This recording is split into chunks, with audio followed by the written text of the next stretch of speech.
Oh, hey, RPG Brigade. We turn this thing here off.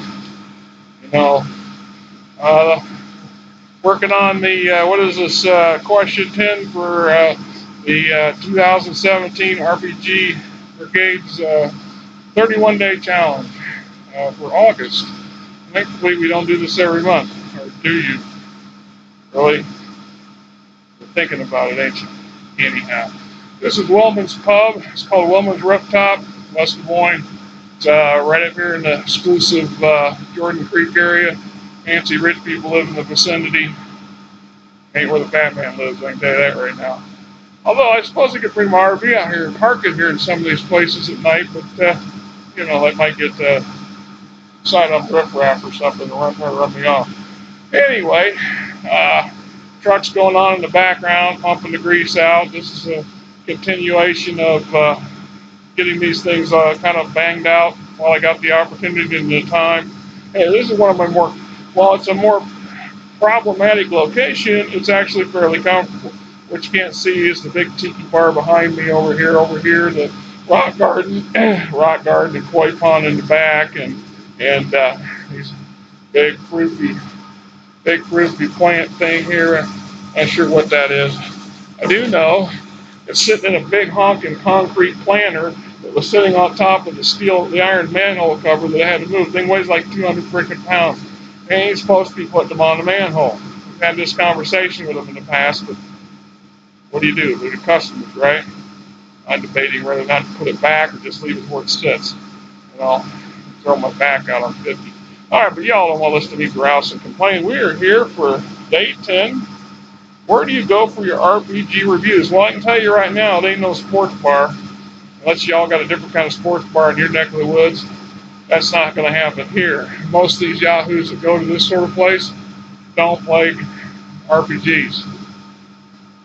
They're the ex-jocks, the washed out wannabe rejects, and fine, upstanding individual citizens and stuff. Don't get me wrong. I'm not trying to sit here and badmouth and give them grief, but hey, it is what it is. Well, back in the day, well, I hate to say that, but decades and decades ago, you used to get my reviews at the local at Ivor's Dungeon, which was the one and only game store in Des Moines and the surrounding counties. And everybody went there. You that or you bought your stuff over through mail order catalog. This is before the internet, folks. Yeah, I remember before the internet, and I remember MTV when it came out. I was 16, 15, 16, and we just got cable. It was something else. Small town, just got the cable running. Dad got it, and we all thought it was the beat all to end all. And then, the cell phone eventually came along. Everybody could afford one, got one. I didn't get one until the late 90s, 98, 99. I didn't get my first computer until 92, mostly because, Batman drags his feet on such things. Pen and paper served me well for many, many years and still does. This is one of the reasons I enjoy the hobby that we all share. We have a common thread with. In the years after that, well, it was word of mouth, friends. For a number of almost a decade, I've gone to something called the RPG Network. It was, and may still be around. I don't know. It was sponsored by TSR at the time, and had its own. The Polyhedron was its own magazine, and we had little special get-togethers at conventions and so on and so forth. Your friends would get something new, and you'd hear about it through there's another source. We'd go to the conventions. There was only one here for the good longest time, JimmyCon, and I went to it every year. Actually participated in a number of years behind the scenes as part of the staff for the gaming rooms in the basement of the hotel. That was a good opportunity to be introduced to things. I remember that's the first time I saw Warhammer 40,000. And for the longest time, I had Warhammer and Warhammer 40,000 in my head was the same thing, right? It wasn't until I seen the tabletop war game Warhammer 40,000, and I realized how distinctly different they were. And in later years, I was had the opportunity to read some novels, and they are really distinctly different. But there you go. How do we learn? Now, nowadays, well, we have the internet. Now, I don't go looking for the next best thing, but having been a member now of this fine blogging community, I guess, I don't know what else to call them. We used to call them forums back in the day when it was all text-based, and I'll go back to the reminiscence time when I was paying. When I first got on the internet, it cost me $1.99 an hour to participate. And I had CompuServe very briefly. It was almost $4 an hour with them. And then American Online, the catalog of internet services came along, and I jumped on board for that for the better part of a decade. And, things changed. Prices have gone down. It's now flat rate. I was there for that in 92. I remember when flat rate came in. I just had messed up my knee. That's a story in and of itself, friends. Found myself sidelined from work for about 6 months, and a nice little brace. And it wasn't 3 days after I got sent home and was laid up, trying to crunch my numbers to figure out how I could get enough internet each day and not drive myself crazy. When American Line went flat rate, I tell you, I about OD'd on that thing. I was on it 16 hours a day, 2-3 days at a time sometimes.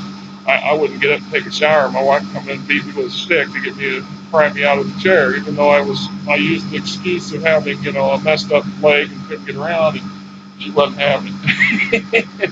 Well, that's what wives are for. A good spouse is worth having. I don't care what you say.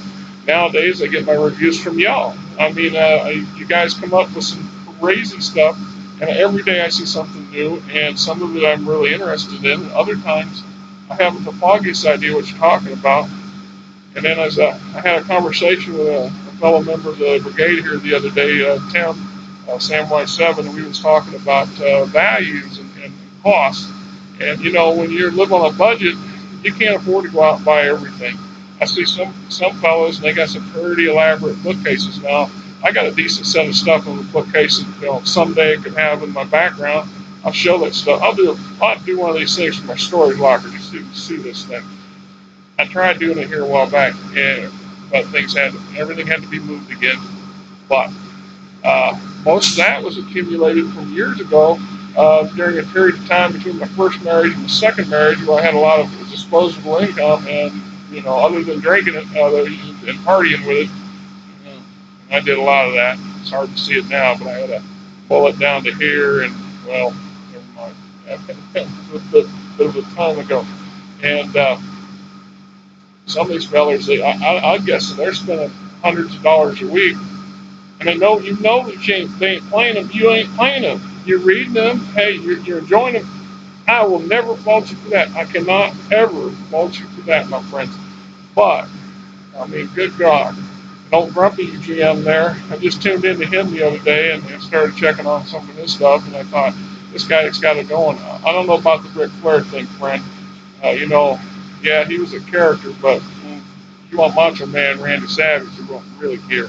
Oh, yeah, that's what I'm saying. Oh, yeah, right? Okay, anyway. He was talking, old Grumpy's talking about prices upwards of hundreds of dollars and up for the newest books coming out. And I don't care how nice they are. Range Slinger, you got some beautiful books on your shelves behind you. God bless you, you do. Some wonderful artwork. I don't know where you're getting them from. I don't, because I haven't seen them on the local bookshelf at the JCD in Harmony, Des Moines. But then they a second-rate game company, a game store. I'm sorry, they just don't focus on it, right? I get some good deals there on used stuff, but their selection, it's not so much. Anyway, I can't afford to spend hundreds of dollars on a book. Recently, I had to replace a book that somebody stole from me and my family, and it cost 3 times what it cost. And this is an actual original from back in the day, I'm guessing. But the one that really caught my eye was when Tim was saying he had Hands of a Healer. And while I was looking for Northern Mirkwood, I came across a copy of Hands of the Healer, and they won $150 for it. Wow. I don't know what the original price was. I should ask you, Tim. What did you pay for it?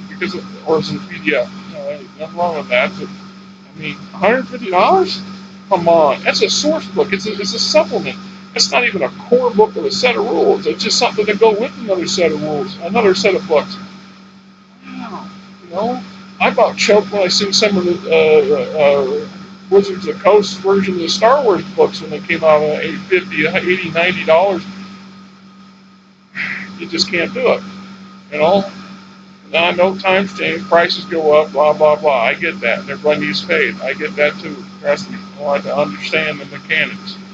And God bless y'all for showing me everything out there and all the new stuff. But, you know, man, you got to bring those prices down. There was a time, my $50 would buy a good source book, maybe a module, maybe a second source book, and 10, 12 bucks worth of miniatures, right? Well, I had a nice big collection of miniatures, but somehow or another woodchucks got them. They got stored in the barn, and then the woodchucks got to them. They're all in the woodchuck hole, except for a handful of them. Shame. And anyway, what do you do, right? It's like a few other books I know I got, I know I have them, can't find them. And we're cleaning out Mom's house, and I'm looking for them high and low. Maybe they'll turn up, maybe they're gone. You just never know. Well, folks, there's my answer, my rambling answer, I guess, to number 10. Where do you go for RPG reviews? I say I go to you, my friends and associates, and fellow gamers, fellow GMs. You're the best source of, word of mouth has always been the best source of new stuff. And through you, I know whether something's worth having or not, whether it's enough of you get together and say, hey, this is the bomb, makes me seriously want to get it. I mean, if I'm leaning into something new right now, I wouldn't mind getting my hands on a couple of the core books for Vampire the Masquerade. I just don't have the finances for it. You know, the wife and I, Mrs. Batman and I, we just dropped $1,000 here 3 days ago on trying to pay off some of my mom's bills and estate issues. And, that takes a big chunk of your money. So what do? You got to make some hard choices. And buying books these days, my budget for books was blown on that replacement for Northern Mirkwood. Might be another month before I can come up with, justify my head spending $20, $30. Can't justify $100. I'd love to have some of them books, my friends. What do? What do you do, right? I'm just one in a million, and I'm sure a million other guys and gals out there saying the same thing. Man, I'd love to have some of the stuff that's sitting on the back of your shelf collecting dust. Well, friends, enjoy your day.